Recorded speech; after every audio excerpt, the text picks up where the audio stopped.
This is Ranzi of superhealthychildren.com.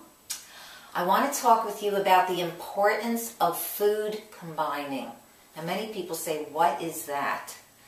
Well, I have been to parties, dinners where heavy foods are eaten.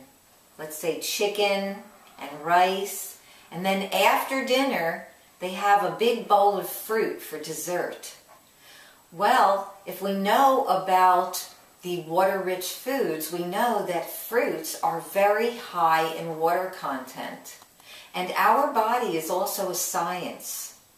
And so when we eat heavy foods and then have fruit at the end of the meal, that fruit, being so high in water content, cannot get through the digestive tract. And what happens is that the whole meal ends up fermenting. In my raw food coaching classes, I talk about food combining. And I even have a food combining chart from digestionperfection.com. And I teach my attendees how to look at the food combining chart so that they won't get overwhelmed. It can be a little overwhelming, but I just hung it on my refrigerator for a week when I first started, and it just became very automatic. First of all, fruit should never be combined with fatty foods like nuts and seeds, okay? Especially sweet fruit, fruit like bananas and dates. And you sometimes see those combinations in some of the raw food recipes, such as nuts and dried fruit. And so that doesn't combine well and will often end up fermenting.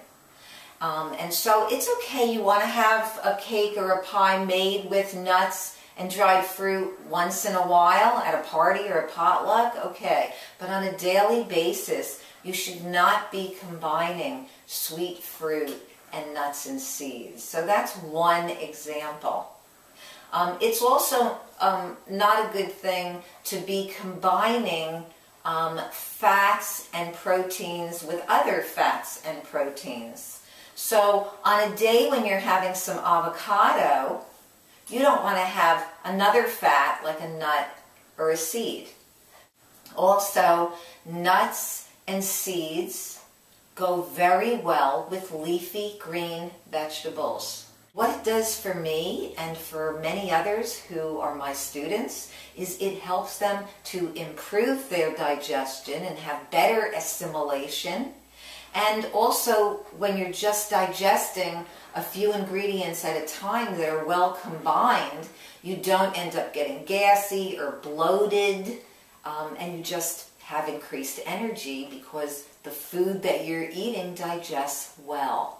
And that's really why it's important to follow correct food combining rules. They're simple and easy.